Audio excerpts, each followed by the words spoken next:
If you've been scrolling through endless spec sheets, watching YouTube unbox videos, and still can't decide which outdoor Wi-Fi radio actually gives you the coverage and reliability you need for a community network, you're not alone. The market is flooded with names that promise gigabit speeds and universal compatibility, but the reality on a rooftop or a remote tower is a lot messier. That's why I'm breaking down the Cambium Network's ePMP 3000 today, so you can walk away knowing whether it's the right piece of gear for your deployment or if you'd be better off looking elsewhere. Link is in the description if you want to check the product details on Amazon. First off, let's get clear on the problem this radio is trying to solve. You're probably running a small ISP, a municipal broadband project, or a private backhaul for a campus, and you need a point-to-point or punter-multipoint link that can handle multiple users at once without choking under interference from neighboring networks. The ePMP 3000 is a 5 GHz, double-sector access point that advertises 44 MU-MIMO and the ability to serve 2 MIMO streams simultaneously. In plain language, that means it can talk to 2 separate devices like 2 separate Wi-Fi routers or 2 client clusters at the same time, using 4 spatial streams each. For a network that has a handful of high-throughput clients spread across a small town, that could be the difference between a smooth video call and a dropped connection. I dug into a handful of community forum threads and a few professional ISP case studies to see how this hardware behaves once it's actually mounted on a pole. The consensus is that the ePMP 3000 shines when you have a clear line-of-sight loss, and you need to scale the number of active users without adding another radio. One installer described a rural school that used a single ePMP 3000 to serve both the admin office and the library, each with its own 44 AP. Because the radio can handle 2 MIMO users at once, they didn't have to split the bandwidth with a separate device, which saved both money and rack space. Now, who should buy this?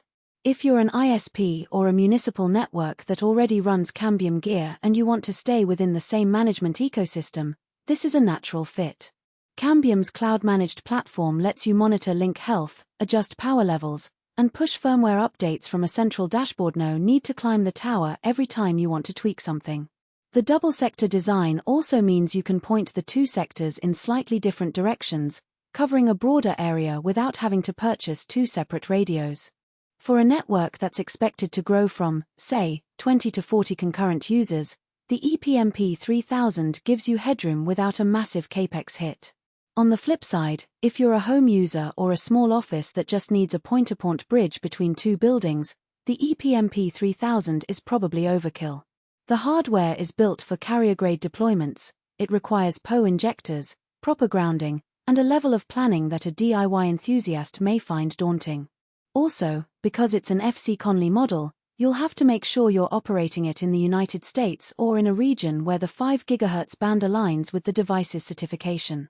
That regulatory nuance can trip up a hobbyist who assumes the radio will work worldwide out of the box. Let's talk about the practical strengths that matter once the unit is up and running. The first thing you'll notice is the resilience to external interference. The ePMP 3000 uses adaptive frequency selection, AFS, and a sophisticated interference mitigation algorithm that continuously scans the 5 GHz spectrum. In dense urban deployments where neighboring Wi-Fi networks crowd the band, this radio can hop to the cleanest channel in real time, keeping the link stable.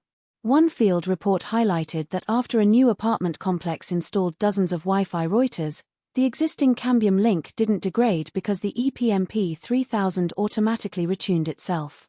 Scalability is the second headline strength. The 44 MU-MIMO architecture isn't just a marketing buzzword, it translates into tangible throughput when you have multiple active users.